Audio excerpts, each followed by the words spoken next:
serve the cause of human need. That drum that reveres the past, but trust the dawning future more, and bids the soul in search of truth to venture boldly and explore. Prophetic Church, the future waits your liberating ministry. With the soul, the power of love, proclaim the truth that sets us free.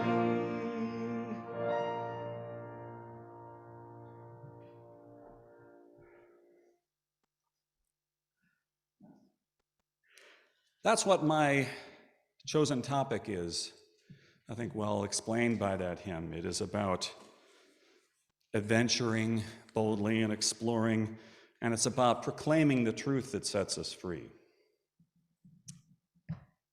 It's titled A Transformational Church, and my subtitle is To Church or Not to Church. So, you know, I need an order of service. If someone could throw one up here. Got so into my job as an internet engineer. Oh, yes, okay. Let's join together in our congregational covenant. In this house, we covenant with one another, connections on a foundation of love, hope, and faith.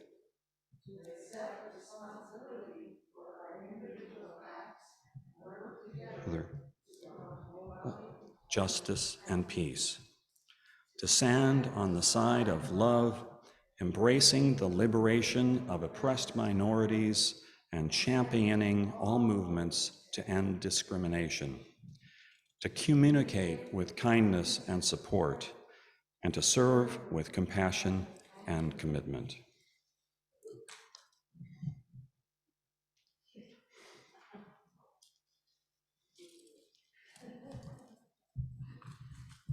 There we go.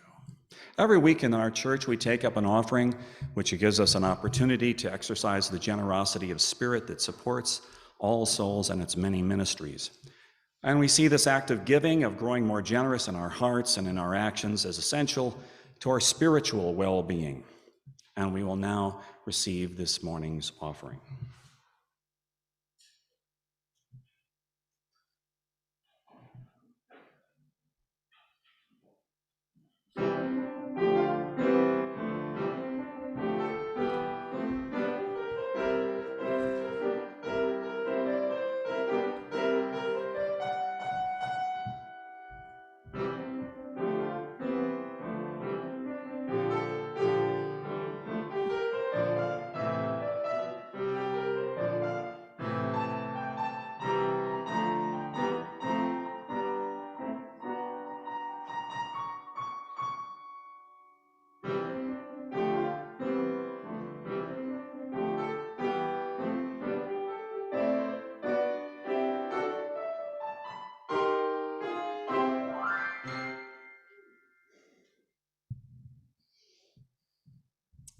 Here's another truthful hymn. Let's sing together. Number 293, O Star of Truth.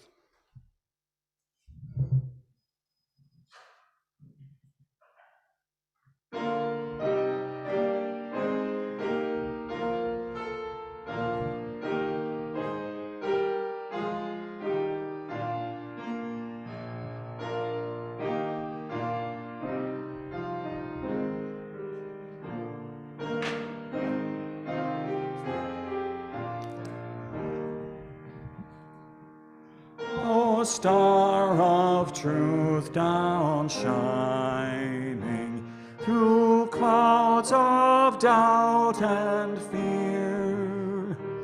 I ask beneath thy guidance my pathway to appear.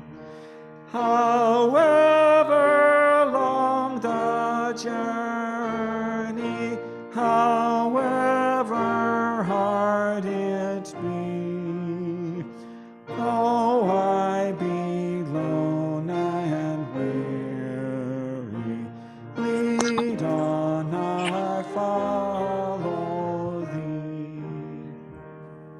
I know thy blessed radiance can never lead astray, though ancient creed and custom may point another way. But through the untrod desert or over trackless sea, though I be lone and weary, lead on, I follow thee.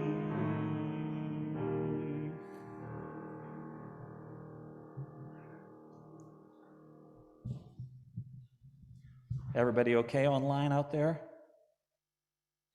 Yeah, wave, good, thanks.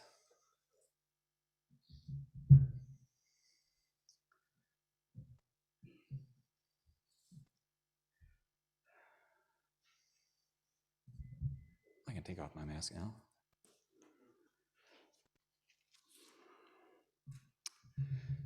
Okay. What the heck are we doing here? What draws us to this peculiar institution called a liberal church? And I call it peculiar because in the eyes of most other people, what we do here makes no sense. All of us have friends, who believe pretty much the same things we believe, but they just don't get the whole idea of church. They might ask you, isn't church just for right-wingers? Don't churches try to persuade you about fictions based on inadequate evidence, where you look down on people who aren't of your faith, where women are told to obey their husbands, homosexuals are told they are sinful, and children are frightened in the face of an angry God? We make even less sense to our conservative friends. That is, if we have any conservative friends, they think that what we do here is heresy. We've been ordaining women for 150 years. We perform gay marriages. We don't take communion, or when we do, it has something weird to do with water or flowers. We change the words to hymns. We don't talk about Jesus and God the way a real church is supposed to. We don't use the Bible very much. I have hidden cleverly 3 biblical references in this sermon, like Where's Waldo? The Unitarian part of our name denies the doctrine of the Holy Trinity, and our Universalist name says we don't believe in a God who damns souls to eternal hell. To church or not to church? That is our question. What exactly are we and why? Well, we're a group of friends, yeah. Is it group therapy? Sometimes. Are we an underground political movement? Absolutely. Are we a philosophical school? It depends on who's running the service. Are we a historical relic? Are we something spiritual, whatever that is? Should we even call ourselves a church when we're so different from most? Well, I think there are some real advantages of claiming that name, church. The word church has a unique meaning to the rest of the world. It says that it's an institution that has a peculiar mission that other kinds of organizations and societies and corporations don't have. And that mission is to transform individual lives and by doing so, to transform all of society, making the crooked ways straight, having the lion and the lamb lie down together. It also says that we're doing that for a transcendent reason, justified by an ultimate concern, not for worldly profit or gain. Of course, different churches believe in different things, and the downside of that is that our church gets lumped in with a bunch of other things that we don't want to be associated with. But at the heart of it, churches, synagogues, mosques are all trying to be transformational. For example, I don't believe in the doctrines of the Church of Latter-day Saints, but I can see that the Mormons are trying to transform the world. We just disagree about how we're going to make that transformation and why or for whom, and what the world ought to do to get to what our more orthodox friends call the kingdom of God on earth. Now, a transformation is a thorough, dramatic change from one thing into another, from the person you are to the person you can potentially become, from a world of conflict to a world of peace, from an economy of scarcity to an economy of abundance and cooperation, from ignorance to knowledge, from hate to love, from burning up the world to cooling it down. Now, when my generation was in our teens and 20s, we debated back and forth between whether we should change the world, stop the war, end pollution, or that was a hopeless task and we should just focus on changing ourselves with psychotherapy and religion and meditation. And that, I realize now, was a false choice. It has to be both. Only people who themselves have been transformed and are continuing to grow and change can effectively change the world. And on the other hand, you can't be a transcendent spiritual person in a world that's gone to hell and descended into chaos all around you. Now, transformation doesn't, and usually isn't, something dramatic and sudden. It's not a revelation on the road to Damascus. Everything we do as human beings is aimed at some kind of transformation. Dirty dishes into clean dishes, a leaky roof into a tight one, raw food into dinner. The whole goal of our education system is the transformation of children into functional adults. And that takes 12 to 16 years of reading and writing and listening and discussion.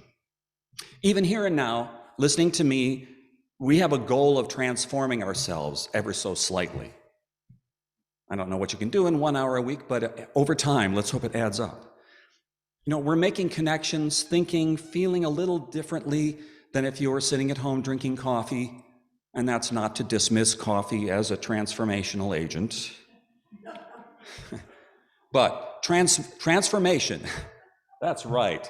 Transformation is our business. By being here, either in person or with us online, you've decided to participate in something very basic, very human, and I think very important. In the grand scheme of things, you are something very rare. You are religious liberals. And religious liberals are mostly ignored by society and the media, but at times of crisis, whether it's personal or on a global scale, people turn to us. Now, what if we weren't here to console people in times of loss, to encourage people in times of challenge, to shelter people in times of need? To church or not to church? That is the question. What do we liberal churches offer the next generation? The next generation's not all that interested in church going. And the difference between this generation of churchgoers and the church of 25 years ago is the almost total absence of younger people in the pews. And we wonder, when we're gone, will there be anybody to take our place? Will someone younger unlock the doors on Sunday morning and make coffee? Will they welcome children into religious education class? Will there be a continuing congregation that speaks truth to power and organizes to make the world a better place? What voices are going to sing, "Gather the Spirit" in 100 years?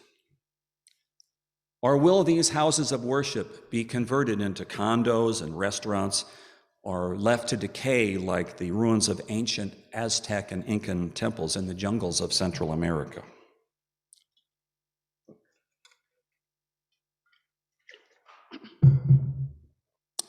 Now, when I came here to All Souls in 1998, the church was staffed by the previous generation, the greatest generation, our elders. Craig Cole was a one-man property committee. Virginia Lowe and Lynn Lee had taken care of the books and paid the bills. Marie Jones made sure there were candles on the altar and coffee in the parish hall after service. And our baby boom generation gradually relieved them of those duties. Reverend Alcee Arcia, the previous emeritus minister of the Bernardston Church, told me once, with a rare, sad look on his face, that the hard part about being a minister was burying so many of his congregation. And I think I understand now what he meant. So many of those men and women who welcomed me to All Souls 23 years ago are gone now, either passed away or gone to be closer to the kids, which is effectively the same thing. And I particularly miss Suzanne Gluck-Sosis, who was a co-tenor with me in the choir, who we lost this summer. And I can feel the footsteps coming for us baby boomers. One of our church's key administration members had a close call with cancer this year. You know, little things are starting to go wrong with our bodies, and that reminds us that we won't live forever. Now, perhaps you're thinking, hey, Dan, you're bumming us out. Lighten up a little, won't you? I have to worry about COVID-19 and climate change and a fascist takeover of the US government and a Supreme Court that wants to control the wombs of all women and the Taliban taking over Afghanistan. And now you want me to worry about the one place that I feel good once a week? No, I don't want you to worry. There are already too many voices trying to spur you to action by telling you how bad things are going to be if you don't do something. We need to adopt a spiritual attitude of detachment from expecting that anything will or won't happen. Now, in my experience, the death knell has been rung for liberal churches many, many times, and yet we persist, like Elizabeth Warren and Bernie Sanders and Joe Biden. Because when you have a sense of purpose, it carries you past those infirmities of old age and gives you power and energy beyond what you might be expected to have. And that's as true of the Unitarian Universalist movement as it is of individual people. So fear not. Instead, let's make the case for liberal religion to the community. Let's make ourselves worthy of a new generation's support. Let's make room for young adults and young families. They need us even more than we need them. And here are 4 reasons I'd offer to entice a new generation of religious liberals to arise. Number 1, people need to know that the congregationally governed churches of New England were the labor and delivery room of American democracy. Liberal churches, congregational churches, aren't authoritarian structures like the Roman Catholic Church. We don't have a bishop or archbishop in control.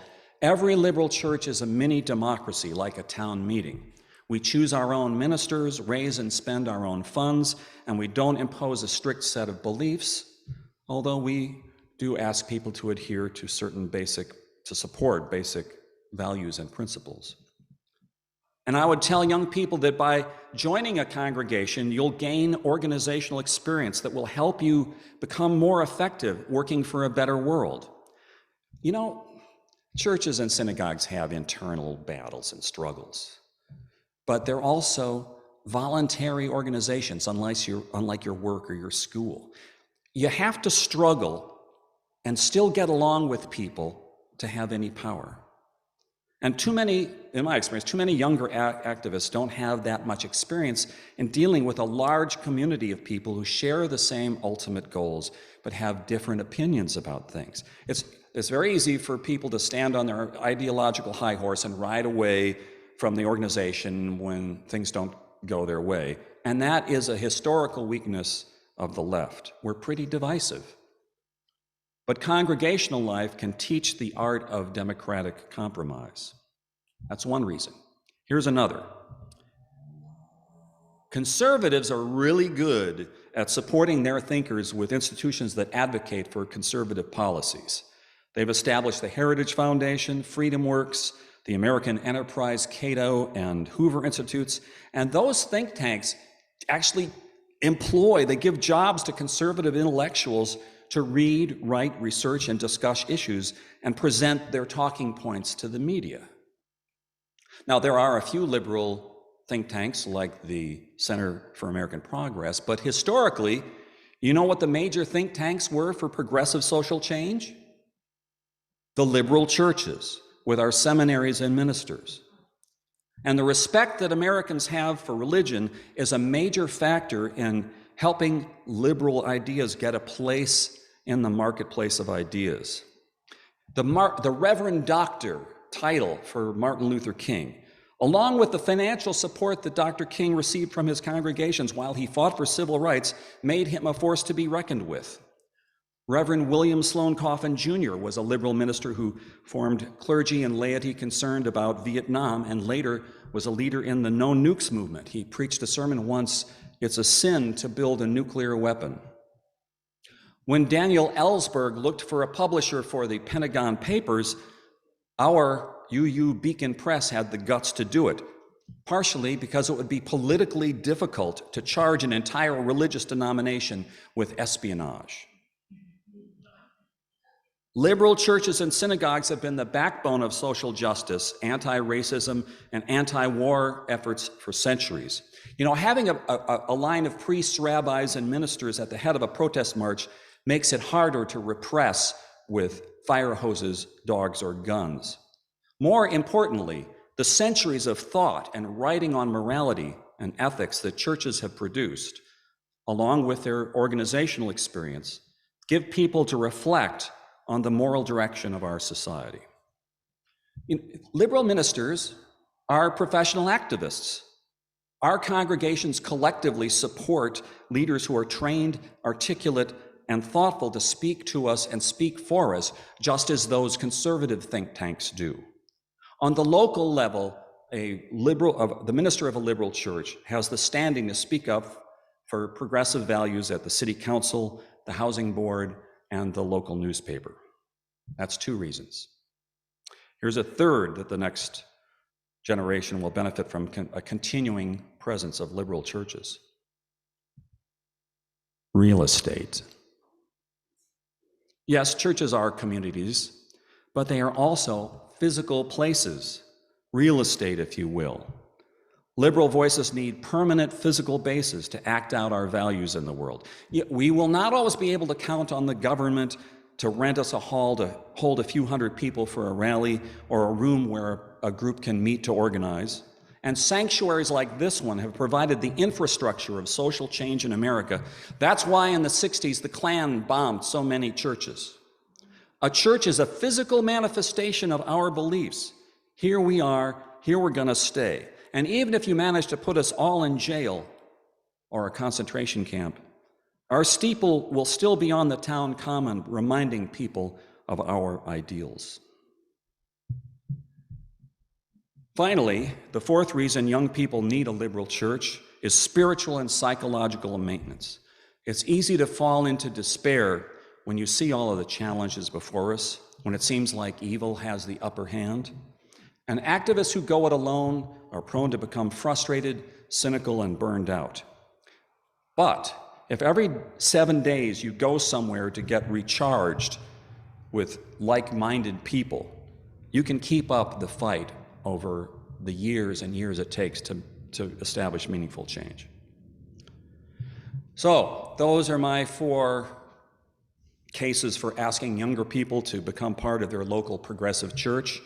You'll be supporting a progressive leader. You'll gain organizational experience. You'll get emotional, psychological, and spiritual support, and you'll have a piece of the rock to stand on, a physical sanctuary for your community and your hopes. Having said that, I don't really care about your particular spiritual beliefs. If you're a humanist or atheist and you're skeptical of Orthodox religion, here we are. check out a Unitarian church. Now, if you're someone who finds a deeper inspiration in the teachings of Jesus, you might be better off in a United Church of Christ, Methodist, or Episcopal church. If you have a Jewish background and feel deeply rooted in that, there are Reform and Reconstructionist synagogues that hold very liberal theologies while preserving the Jewish heritage.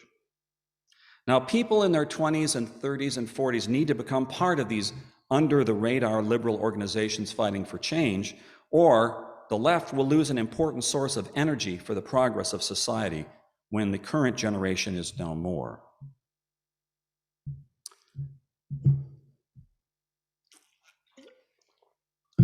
Having said that, I will give young people a piece of advice before they join a church, and that is, anytime you go into an organization, whether it's your local precinct committee or a church or synagogue, you'll be bringing in new ideas that might not be accepted right away. You know, you want to have organic food and coffee hour after the service, so you want to unbolt the pews from the floor and place them in a circle, and some of the older members of the church may oppose you on that, but hang in there. Maybe you need to slow down a little bit, find out what their concerns are, what they're afraid of losing, why they're holding on to their old ways so much. Still, when you join a church that is governed by congregational polity, you have a vote in what the church does, from hiring a minister to altering the building. And if you can't find a church like that, maybe you need to start one of your own. We need transformational churches that aren't burdened with outdated ideas and orthodoxies, that revere the past but trust the dawning future more. To a humanity that's irrationally divided by race, nationality, and politics, we need institutions that stand outside and above those narrow concerns and preaches that we all come from the same source and we all share the same destiny. We need to come together with all generations to cultivate wisdom and understanding. We need tangible symbols of meaning in our lives. Transforming ourselves and transforming the world go hand in hand. God willing, we will pass the torch to a new generation so that the light never goes out. And in that spirit, let's sing hymn number 288, All Our Architects.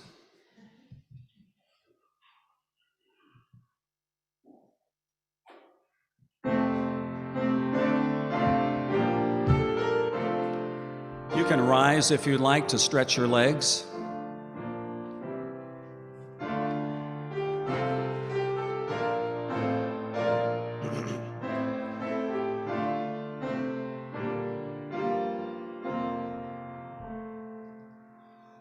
All our architects of fate, working in these walls of time, some with massive deeds and great, some with ornaments of rhyme. For the structure that we raise, time is with materials filled. Our todays and yesterdays are the blocks with which we build.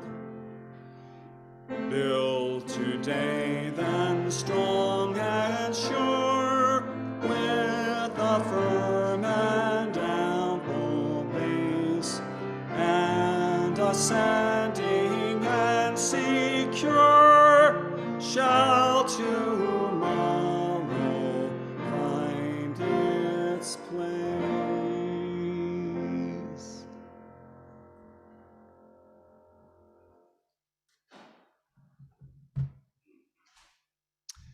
Now is the time in our service for sharing joys and sorrows.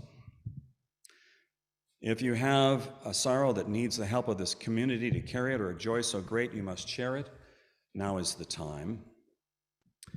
And in these COVID times, I've set up a microphone over there by the side. If you'll come from the side and speak at the microphone, and then go up the center aisle, return to your seat. This is not a time for political or personal announcements. We care for being true to each other by being true to the purpose of this time, and we care for each other by our brevity. A very great joy we have is to welcome visitors to All Souls during this time of joys and sorrows. We invite you to introduce yourself, and it's not required, but we'd love to have the opportunity to welcome you. Now is our time for joys and sorrows.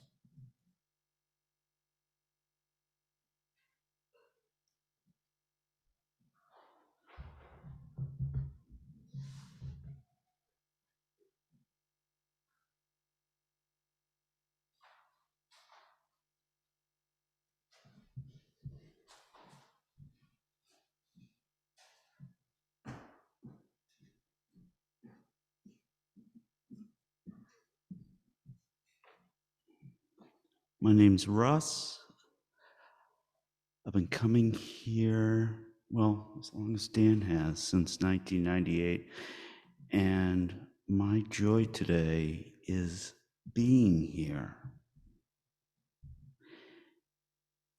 Hearing music played right in front of me.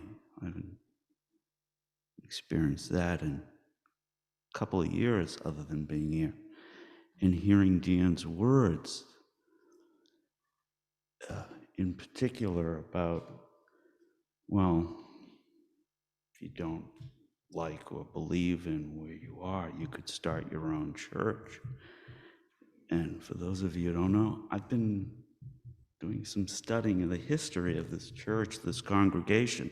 That's how this got started in 1825. So in 4 years, we will celebrate the 200th anniversary of this congregation. Not in this spot, but in that's big for me. So thank you, Dan. Thank you for giving me the opportunity to be here today. Thank you, Russ.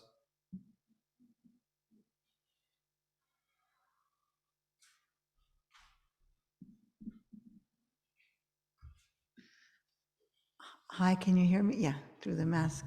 My name is Andrea, and I was invited here by Sandra, along with our good friend Maria, and I loved your sermon so much. I visiting from West Roxbury at the Theodore Parker Church, and you know, we've had COVID, obviously, so I haven't been, last week was the first time we were back in our church.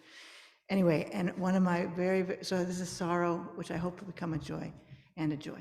And the sorrow is that one of my super really good friends was diagnosed with pancreatic cancer at the beginning of COVID, and actually got COVID and was in ICU for like 3 weeks, but came out. Anyway, on Wednesday, she was going back to see if the tumor was operable. I still don't know, so I'm asking for your prayers. Her name is Diana Diggs, and I don't know what happened, so I'm asking for your prayers to help that have been a wonderful outcome. And then my joy is also just to be here. Thank you.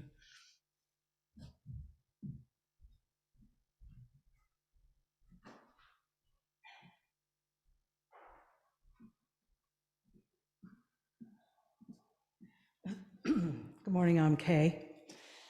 Love the homily, sir.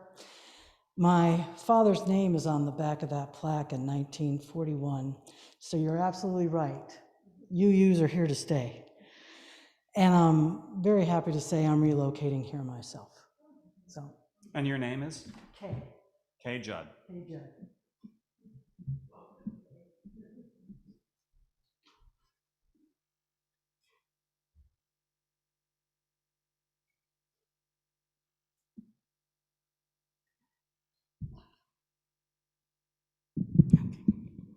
Hi, my name's Ellen Blanchette, and I've been part of this church for several years now.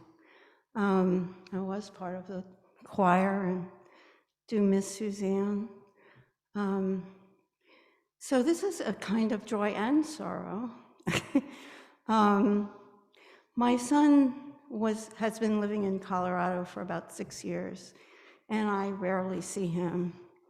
And he has moved back to the East Coast to take a job in New York City. And we've been planning for him to come visit. And next weekend, hopefully, except that now he's been tested for COVID because he was exposed.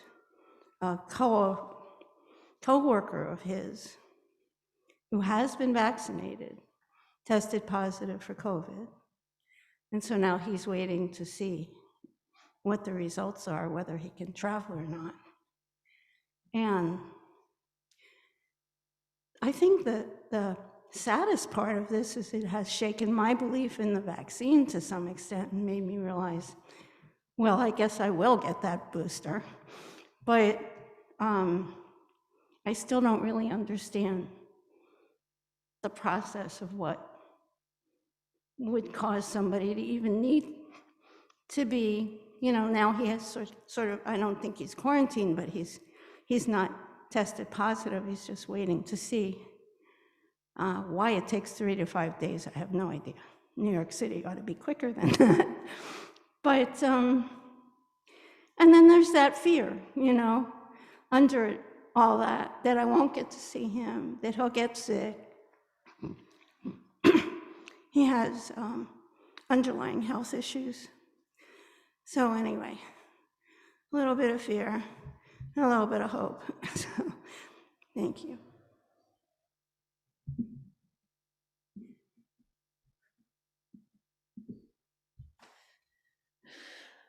I'm Sandra, and I want to thank Dan for the sermon this morning. It was a deep joy to hear it, to have my journey reflected back to me through the story of the church. But I particularly want to light a candle this morning for my grandson, Finian, who's turning 15 this week.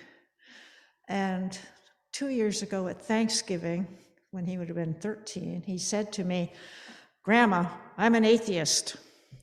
Now, he's somebody who's been picked up by his other grandparents every Sunday morning and taken to Catholic Mass, right? And so I'm the only one he can tell this to, right?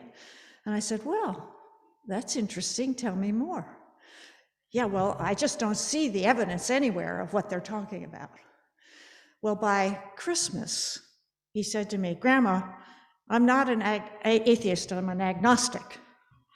And I thought, good, that means you're asking questions. "Well, yeah, I'm not sure, I don't know." And I said, well, that makes for a good agnostic. And to not know is kind of a good way to approach life. But I want to get a copy of this sermon, and I want to sit down and read it with him, because he's really searching. And I really appreciate that you're speaking to those who are searching. So thank you, Dan, and I look forward to what Finian will do next.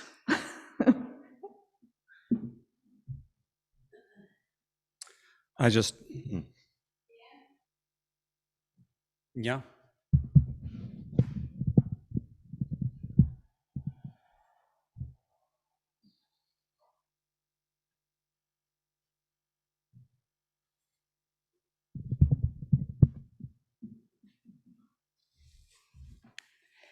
Sandra, your experience with your 15-year-old grandson happened to me when I was in a Unitarian congregation in Duxbury. And then getting married and having 4 children and working, everything sort of went out the window. When I was about 40, I came back and helped found a church on Cape Cod, a Unitarian church. And then, of course, I'm an old lady now, so I'm living with my son up here. And I want to do what I can to contribute to this church. So that's number one. Number two is that we had a membership committee meeting. I'm on the membership committee. And even though we don't have a coffee hour, we were trying to come up with some way to slow people down as they leave. So we have some freshly washed fruit out there. If anybody wants to talk, that'll be like the coffee 15 minutes, I guess.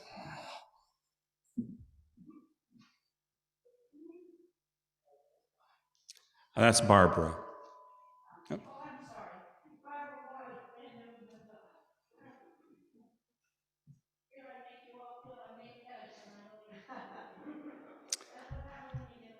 And I'd like to remind our online people, if you have any joys and concerns you'd like to share with the congregation, put them in the chat.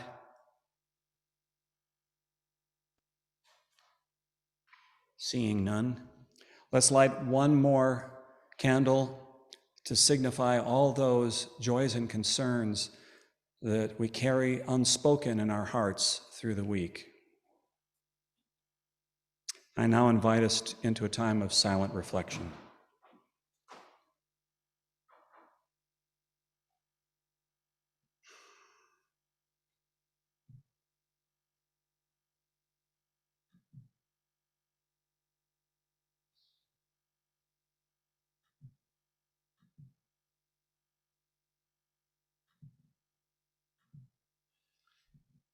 Spirit of community in which we share and find strength and common purpose.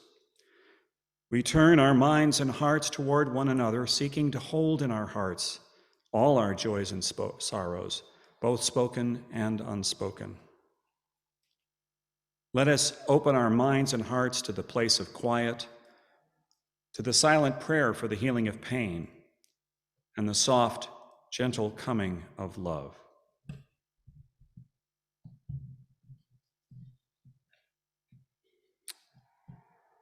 Do you have prayer to friends? You do, okay.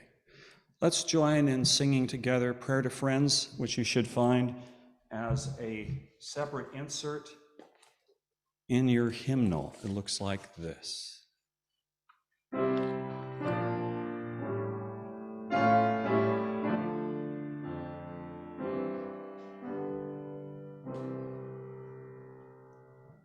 To this day I bring my life, born of hope, born of sand, yearning joy where now there's strife. All I have, all I am. Help me to see what I must see. Help me to be where I must be. Restless faith abide till all are free. Fill my life, turn my hand.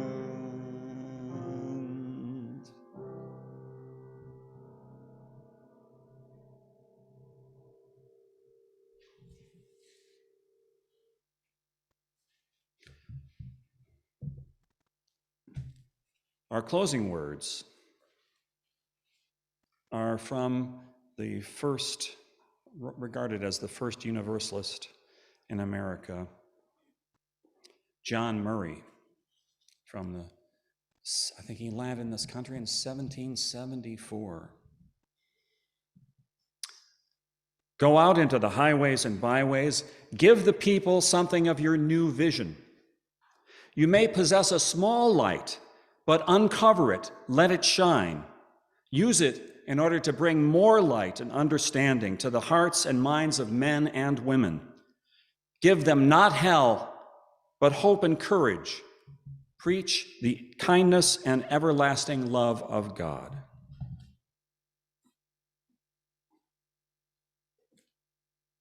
Go in peace, be peace.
Let's give Kit Johnson a hand, please.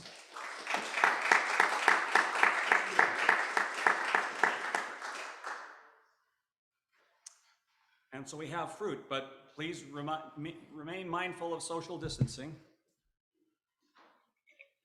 We'll be out of this soon, I think.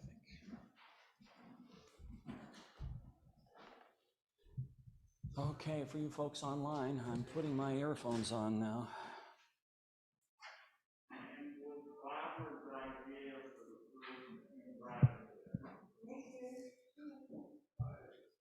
Let's see.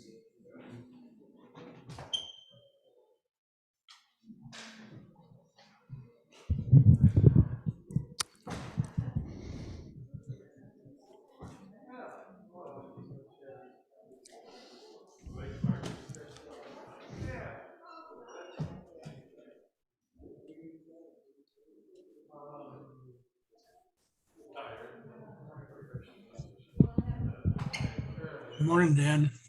Good morning. I did a great job.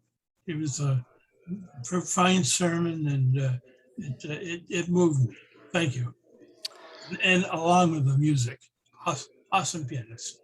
And you can hear the music all right, I hope. Absolutely, it was great. Yeah, we had, yeah, this was the first time I tried to get 3 microphones going at once over Zoom. So it was a little sketchy there. I actually had an extra camera I didn't have time to set up on the piano, so I was sort of moving around there. But thanks for that.